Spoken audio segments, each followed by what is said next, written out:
وہ بڑی محنت سے کام کر رہا تھا کہ اچانک ٹیلی فون کی گھنٹی بجی۔ گھنٹی کی آواز نے اسے بری طرح چونکا دیا۔ اس کے جسم میں جھٹکا سا لگا۔ یہ اچھا ہوا کہ برش تصویر سے دور تھا۔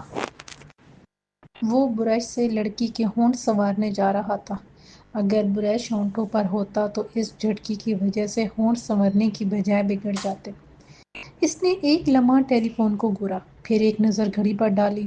11:05 ہو رہے تھے۔ یہ ایک خاص وقت تھا۔ وہ اچھی طرح جانتا تھا کہ اس وقت ٹیلی فون پر کون ہوگا۔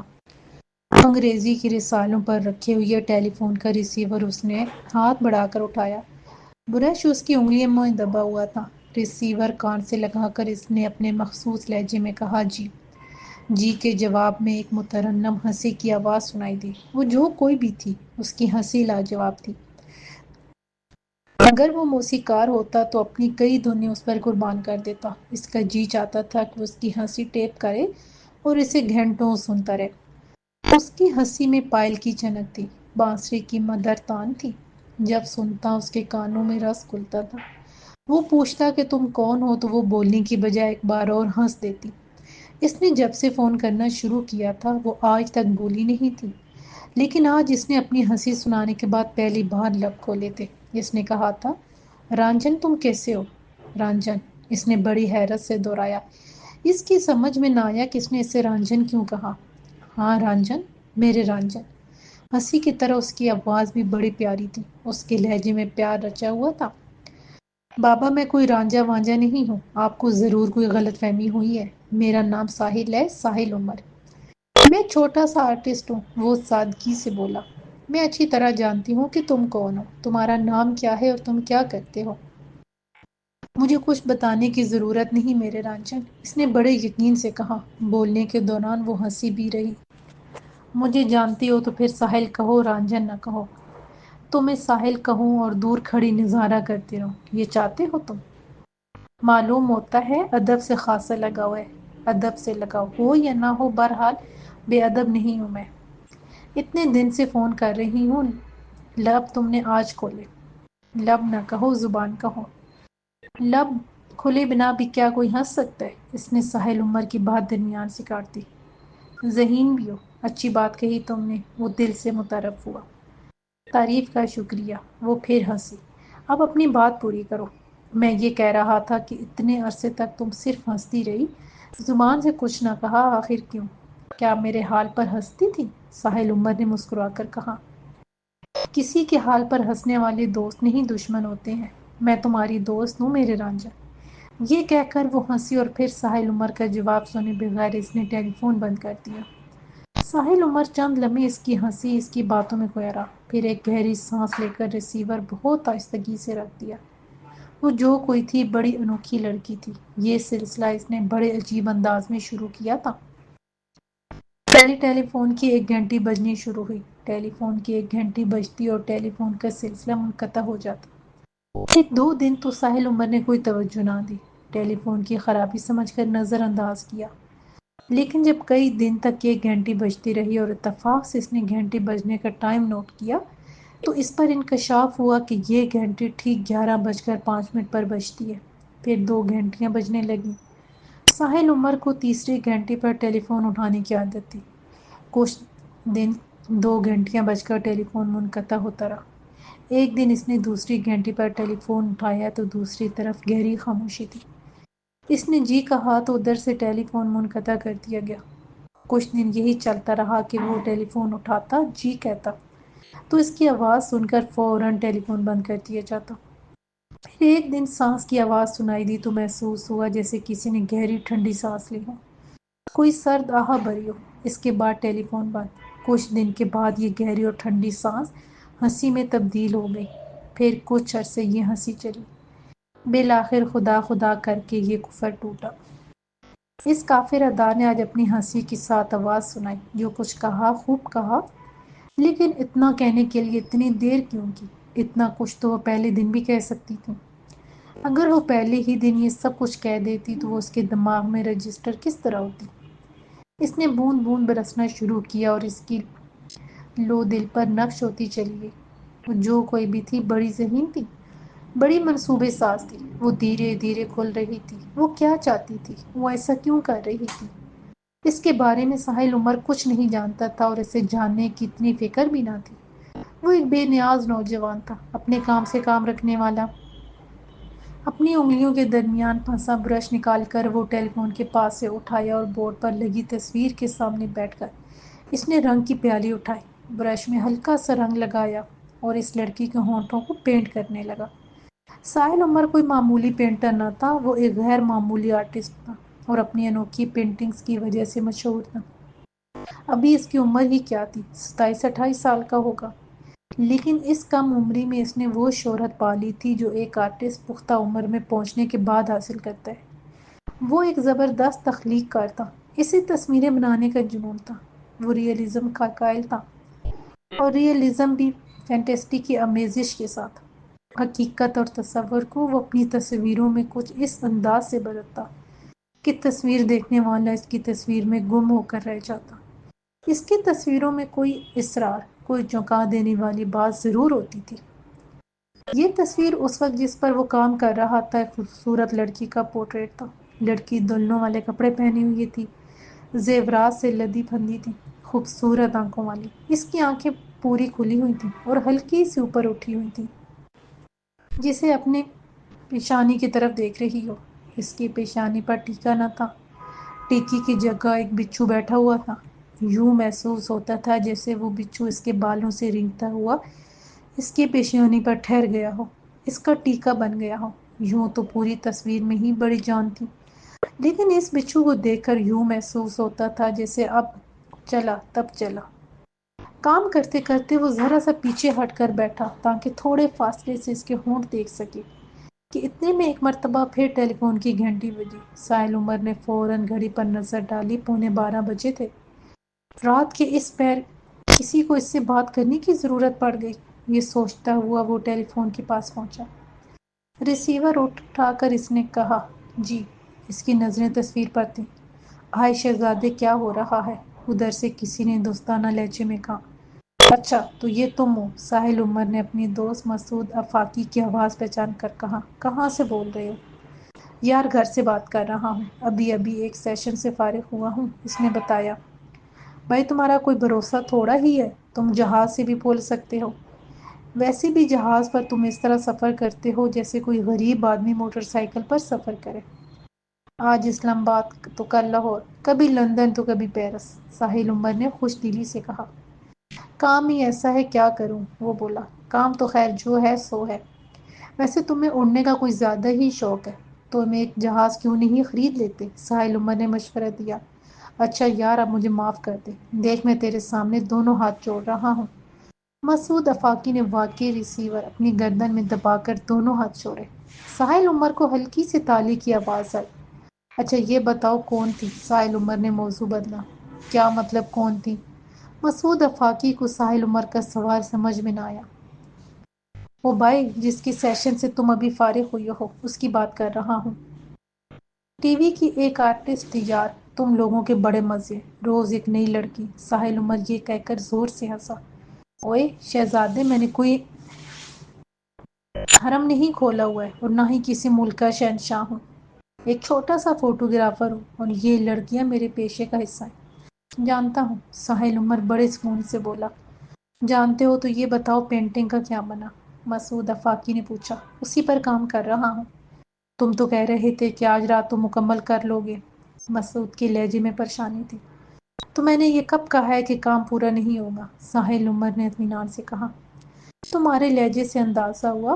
ویسے یار آج تم اس پینٹنگ کو ضرور مکمل کر لینا، کل میں فاروقی صاحب کو لے کر آؤں گا۔ اصل میں کچھ دیر پہلے ان کا فون آیا تھا، وہ تصویر کے بارے میں معلوم کر رہے تھے۔ بھائی وہ بڑے بے چین ہیں۔ تصویر تو تم مکمل سمجھو، لاسٹ ٹچز لگا رہا ہوں، لیکن میں ابھی یہ تصویر دوں گا نہیں انہیں۔ آخر کیوں؟ مسعود آفاقی حیران ہو کر بولا۔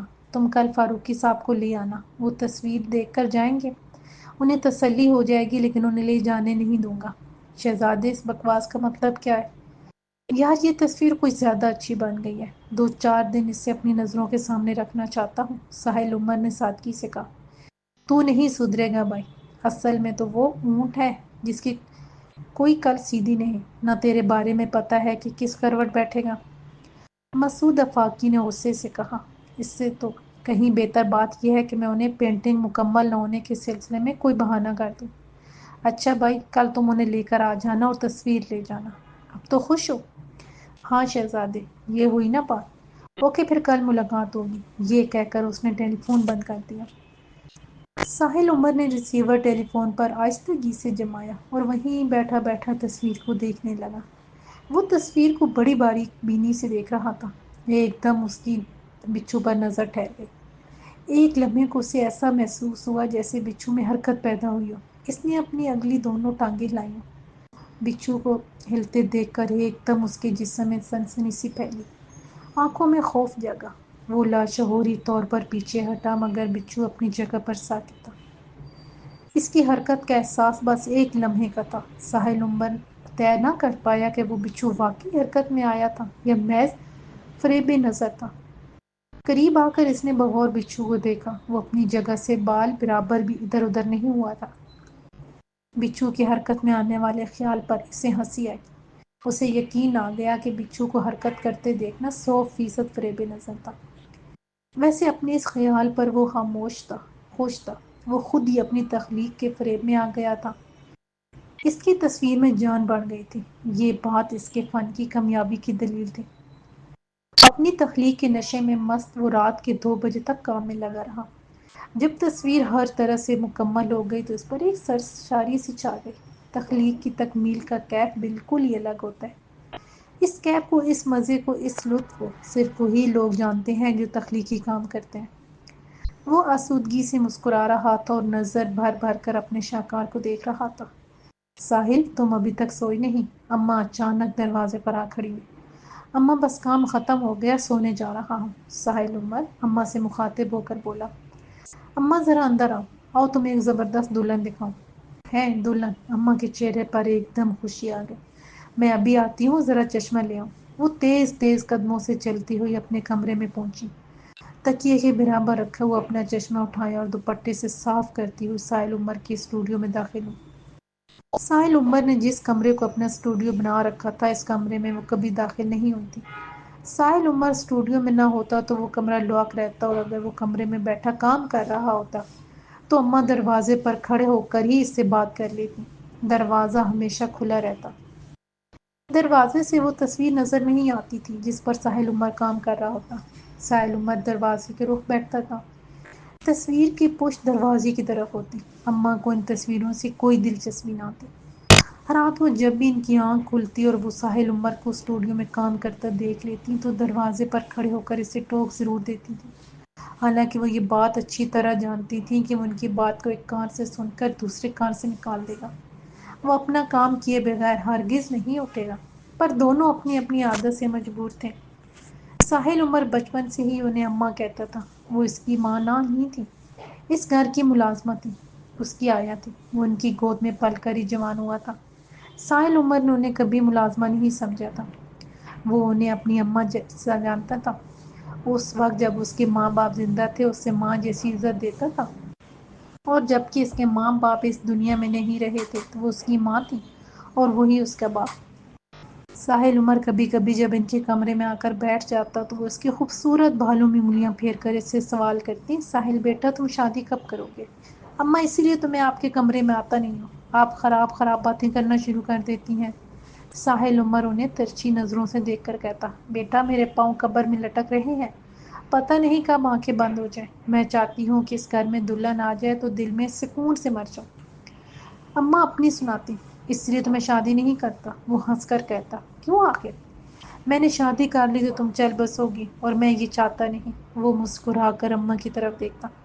رات کے 2 بجے جب ساحل نے دلہن دکھانے کی بات کی تو وہ نہ جانے کیا سمجھی۔ وہ خوشی خوشی چہرے پر اینک چڑھائے اس کے اسٹوڈیو میں داخل ہوئی اور بولی، لاؤ دکھاؤ کدھر ہے دلہن، ادھر میرے پاس آ جائے۔ ساحل عمر نے اپنی طرف آنے کا اشارہ کیا۔ جب وہ اس کے نزدیک پہنچ گئی تو اس نے بورڈ پر لگی تصویر کی طرف اشارہ کیا، یہ ماشاءاللہ بہت بڑی پیاری ہے۔ اور جیسے ہی ان کی نظر بچھو پر پڑی وہ خوف زدہ ہو کر 2 قدم پیچھے ہٹ گئی۔ اس بچھو کو مارو۔ یہ سن کر ساحل عمر نے کہکا لگایا، ارے ساحل تم ہنس رہے ہو، جلدی کرو مارو اسے۔ بھیا میں تو چلوں، یہاں سے، کہیں یہ میرے اوپر نہ چھلانگ لگا دے۔ اماں تصویر سے دور ہو کر دروازے کی طرف بھاگی۔ ساحل عمر نے بھاگتی اماں کا ہاتھ پکڑ لیا اور بولا، اماں سنو تو، اس بچھو کو مارو۔ وہ خوف زدہ تھی۔ اماں یہ بچھو نہیں ہے۔ ساحل عمر نے انہیں یقین دلانے کی کوشش کی۔ یہ بچھو نہیں ہے تو پھر کیا ہے؟ میں نے چشمہ لگا رکھا ہے، مجھے سب دکھائی دے رہا ہے۔ اچھا ایک منٹ ادھر ہی کھڑی رہو، میں ایسے مارتا ہوں۔ ساحل عمر یہ کہہ کر اٹھا اور اس نے تصویر کے نزدیک جا کر بچھو پر ہاتھ رکھ دیا۔ اماں ہیں کرتی رہ گئی، پھر وہ بھاگ کر ساحل عمر کی جانب لپکی۔ جب وہ نزدیک پہنچی تو ساحل عمر نے تصویر سے اپنا ہاتھ ہٹا لیا۔ بچھو اپنی جگہ جوں کا توں موجود تھا۔ تب ان پر حقیقت آشکار ہوئی۔ وہ بڑی حیرت سے اس بچھو کو دیکھنے لگی۔ نکلی ہے، ہاتھ سے بنا ہوا ہے، وہ بے یقینی سے بولی۔ جی اماں، اسے میں نے بنایا ہے، ساحل نے خوش ہو کر کہا۔ ارے اتنا زبردست بنایا ہے، بالکل اصل لگتا ہے۔ میں تو اسے دیکھ کر ڈر ہی گئی تھی۔ اماں نے اسے خراج تحسین پیش کیا۔ بس یہی تو خوبی تھی اس میں، لوگ اسی لیے تو اس کے دیوانے تھے۔ وہ خیال کو مجسم کرتا اور پھر اس جسم میں جیسے جان ڈال دیتا تھا۔ وہ سچا تخلیق کار تھا، انوکھا مصور تھا۔ نثار فاروقی ایک فضائی کمپنی کے ڈائریکٹر تھے۔ وہ ساحل عمر کے زبردست فین تھے۔ وہ کافی عرصے سے اس کی کوئی پینٹنگ خریدنے کے خواہاں تھے۔ وہ جب بھی کسی پینٹنگ کے خریدنے کی بات کرتے تو معلوم ہوتا کہ وہ تو پہلے ہی فروخت ہو چکی ہے۔ ساحل عمر بہت کم پینٹنگز بناتا تھا۔ اس کا موڈ نہ ہوتا تو مہینوں کوئی پینٹنگ نہ بناتا۔ پینٹنگ بنانا اس کا پیشہ نہ تھا، اس کے پاس اللہ کا دیا بہت کچھ تھا۔ اس کا باپ اتنا کچھ چھوڑ گیا تھا کہ اس رقم کو فکس ڈپازٹ میں رکھ کر ایک شاندار زندگی بسر کر سکتا تھا، لیکن اسے شاندار زندگی بسر کرنے کی کوئی خواہش نہ تھی۔ وہ ایک عام اور سادہ سی زندگی گزارنے کا خواہاں تھا۔ پیسے کو بالکل منہ نہ لگاتا تھا۔ پیسے اس کی ضرورت تو تھا، لیکن اس کا دین دھرم نہ تھا۔ جو تصویر وہ بناتا تھا وہ اپنے شوق کی تکمیل کے لیے بناتا تھا، فروخت کرنے کے لیے نہیں۔ لیکن لوگ اس کی پینٹنگ چھوڑتے ہی نہیں تھے۔ ہزار خوش آمدیں کر کے اور منہ مانگے پیسے دے کر پینٹنگ اٹھا کر لے جاتے تھے۔ نثار فاروقی بھی اس کی کوئی تصویر حاصل کرنے کے لیے بے چین تھے۔ اس کے لیے انہوں نے مسعود آفاقی کو پکڑا تھا۔ وہ جانتے تھے کہ مسعود ساحل عمر کا گہرا دوست ہے۔ مسعود نے ساحل سے بہت پہلے کہہ دیا تھا کہ اب وہ جو پینٹنگ بنائے گا وہ نثار فاروقی کے حوالے کی جائے گی۔ دوست کی بات ٹالنا ساحل عمر کی فطرت میں نہ تھا، پھر دوست بھی مسعود آفاق جیسا اس پر جان دیتا تھا۔ ساحل عمر یوں تو خاصا سوشل تھا، جان پہچان والوں کا ایک وسیع حلقہ رکھتا تھا، لیکن اس کے دوستوں کا حلقہ بہت محدود تھا۔ بس اس کے دو ہی دوست تھے، ایک مسعود آفاقی اور دوسرے ناصر مرزا۔ ناصر مرزا ایک چھوٹی سی فرم کے مالک تھے۔ وہ ریڈی میڈ گارمنٹس کا کاروبار کرتے تھے۔ شکار ان کا شوق تھا۔ یہ شوق انہیں اپنے والد عرفان مرزا سے ورثے میں ملا تھا۔ مضبوط کاٹھی کے آدمی تھے، کثرتی جسم کے مالک، قدآور، جو انہیں ایک مرتبہ دیکھتا ان کی شخصیت سے مرعوب ہوئے بنا نہ رہتا۔ 40 سے اوپر عمر ہوگی، لیکن اپنی اصلی عمر سے کم دکھائی دیتے تھے۔ شکار کے علاوہ روحانیت میں خاصی شغف رکھتے تھے اور کچھ درک بھی تھا۔ یہ تینوں دوست ہفتے میں ایک بار ضرور اکٹھا ہوتے تھے۔ اگر فلم دیکھنے کا موڈ ہوتا تو مسعود آفاقی کے گھر میں ڈیرا جمایا جاتا۔ تاش کھیلنے اور کھانے پینے کا پروگرام ہوتا تو اس کے لیے ناصر مرزا کا گھر مخصوص تھا۔ اگر موسیقی سننا ہوتی، میوزک اور آرٹ پر گفتگو کرنا ہوتی، نئی کتابوں پر تبصرے اور نئے موضوعات پر بات کرنا ہوتی تو اس کے لیے ساحل عمر کا گھر حاضر تھا۔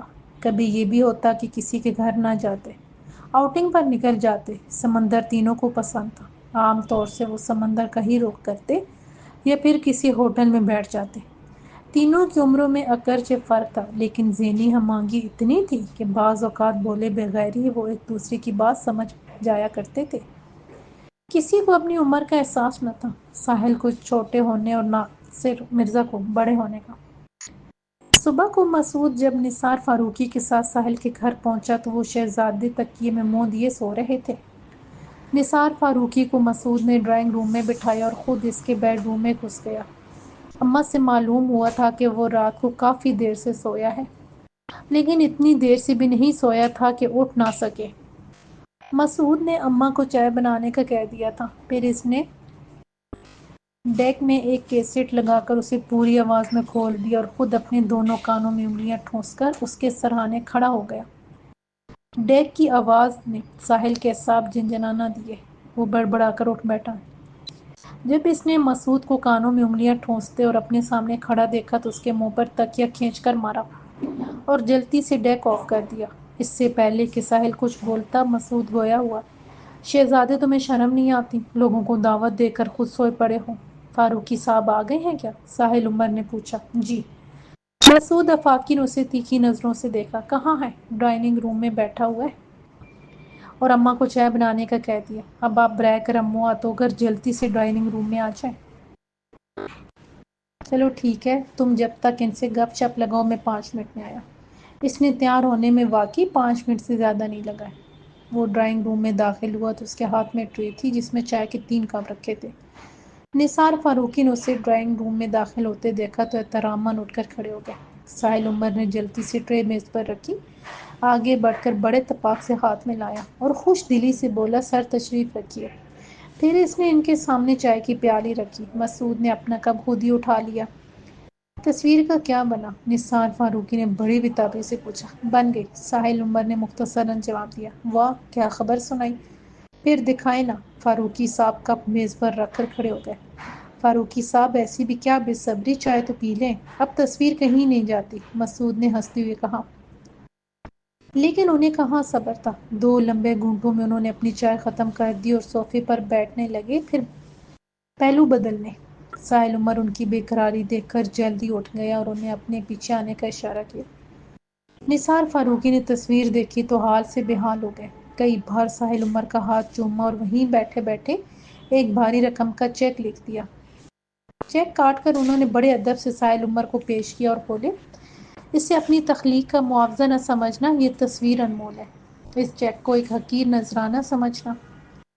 ساحل عمر نے شکریہ کہہ کر ان کے ہاتھوں سے چیک اٹھا لیا اور بغیر دیکھے طے کر کے اپنی جیب میں ڈال لیا۔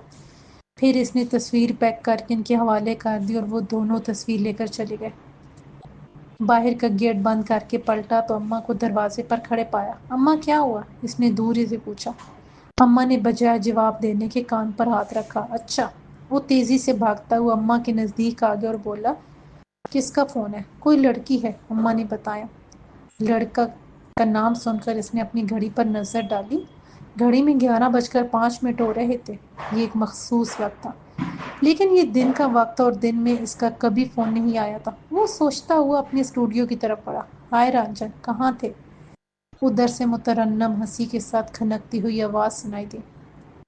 دوستوں کو چھوڑنے باہر تک گیا تھا، اس نے بتایا۔ ہم کون ہیں آپ کے؟ سوال ہوا۔ اب سے 12 گھنٹے پہلے میری آپ سے پہلی مرتبہ بات ہوئی تھی۔ اتنی جلدی؟ کوئی کیا رائے قائم کر سکتا ہے؟ میں تو آپ کے نام تک سے واقف نہیں۔ شخصیت تو دور کی بات ہے، اس نے صاف گوئی سے کہا۔ کسی کو جاننے کے لیے ایک لمحہ بھی کافی ہوتا ہے، وہ معنی خیز انداز میں بولی۔ اتنا سمجھدار نہیں ہوں میں، ساحل عمر نے ہنس کر کہا۔ اچھا، میرے ناسمجھ رنجن، میری ایک بات سنو۔ ہاں کہو۔ میں نے کورئیر سے تمہارے لیے کچھ بھیجا ہے، اسے قبول کرو، پھر میں رات کو اپنے وقت پر تم سے بات کروں گی۔ اچھا اوکے۔ اس نے ساحل عمر کا جواب بھی نہ سنا اور فون بند کر دیا۔ ساحل عمر ریسیور پکڑے کافی دیر سوچتا رہا کہ اس نے کیا بھیجا ہوگا، لیکن اندازہ نہ کر پایا۔ ریسیور رکھ کر وہ اٹھ کھڑا ہوا۔ اماں اس وقت کچن میں تھی، وہ دوپہر کا کھانا تیار کر رہی تھیں۔ یوں تو ساحل عمر نے اماں کی مدد کے لیے ایک ملازمہ رکھی ہوئی تھی جو صبح سے رات تک ان کے ساتھ ہوتی تھی۔ سارے کام وہی کرتی تھی، لیکن ساحل عمر کے لیے کھانا وہ خود تیار کرتی تھی۔ کچن میں جا کر اس نے اماں سے 2 4 ادھر ادھر کی باتیں کی، پھر وہ اپنے روم میں آ گیا اور میوزک سننے لگا۔ کوئی 12:30 کے قریب گھر کی بیل ہوئی تو وہ باہر گیا۔ گیٹ پر کورئیر کا ایک بارودی بندہ کھڑا تھا اور اس کے ہاتھ میں خوبصورت گفٹ پیک تھا۔ سر آپ کے لیے، وہ ادب سے بولا۔ گفٹ پیک ریسیو کرنے کے بعد وہ اندر آیا۔ ڈائننگ ٹیبل پر بیٹھ کر اس نے بڑے اطمینان سے پیکٹ کو کھولا۔ اندر سے جو کچھ نکلا وہ اسے حیران کرنے کے لیے کافی تھا۔ تحفے کو دیکھ کر اسے یاد آیا کہ آج اس کی سالگرہ ہے۔ اس نے سالگرہ کا ایک خوبصورت کارڈ اور بڑا حسین سا کیک بھیجا تھا۔ اس کی سمجھ میں نہ آیا کہ اتنی ذاتی تاریخ اس لڑکی نے کس طرح معلوم کر لی۔ اس نے سالگرہ منانے کا سلسلہ کئی سال سے بند کر رکھا تھا۔ ممی پاپا کے انتقال کے بعد وہ اپنی سالگرہ کا دن جیسے بھول ہی گیا تھا۔ والدین کی موت کے بعد سالگرہ منانے کو اس کا جی نہ چاہا لیکن آج اس لڑکی نے کیک اور کارڈ بھیج کر اس کی یادوں کو بند دریچوں کو کھول دیا تھا۔ اماں جو بڑی خاموشی سے یہ سب دیکھ رہی تھی، انہوں نے قریب آ کر ایک پلیٹ اور اس میں ایک چمکتی چھری رکھ دی اور کرسی گھسیٹ کر بیٹھ گئی۔ چند لمحے وہ خاموشی سے ساحل عمر کو دیکھتی رہی۔ اس نے بھی ایک نظر اٹھا کر انہیں دیکھا، دونوں کی آنکھوں میں نمی آ گئی تھی۔ پھر اماں دھیرے سے مسکرا کر بولی، کیک کاٹو بیٹا، تمہیں سالگرہ مبارک ہو۔ اچھا اماں۔ ساحل عمر نے چھری اٹھا کر کیک کاٹا۔ ایک چھوٹا سا پیس نکال کر اس نے اپنے ہاتھ سے اماں کو کھلایا۔ اماں نے بھی اسے اپنے ہاتھ سے کیک کھلایا اور ڈھیروں دعائیں دی۔ ساحل عمر کو اچانک یہ احساس ہوا جیسے اس کی ممی پاپا اس کے سامنے کھڑے ہو کر مسکرا رہے ہوں۔ اماں چائے بنانے کچن میں گئی، اتنے میں ٹیلی فون کی گھنٹی بجی۔ ساحل عمر بوجھل قدموں سے ٹیلی فون کی طرف بڑھا۔ ریسیور اٹھا کر اس نے کہا، جی یار ساحل، ایک گڑبڑ ہو گئی ہے۔ ادھر مسعود آفاقی تھا۔ کیا ہوا؟ ساحل نے پوچھا۔ ابھی فاروقی صاحب کا فون آیا تھا، مسعود آفاقی نے بتایا۔ یار تم نے کس قسم کی تصویر بنا کر ان کے حوالے کر دی؟ ان کو تو ہوش اڑے ہوئی ہے۔ آخر ہوا کیا؟ کچھ بولو تو۔ ساحل عمر پریشان ہو کر بولا۔ جواب میں مسعود آفاقی نے جو کچھ بتایا اس پر کوئی ذی ہوش یقین نہیں کر سکتا تھا۔ خود ساحل عمر سناٹے میں آ گیا تھا۔ ایسا کیسے ہو سکتا ہے یار؟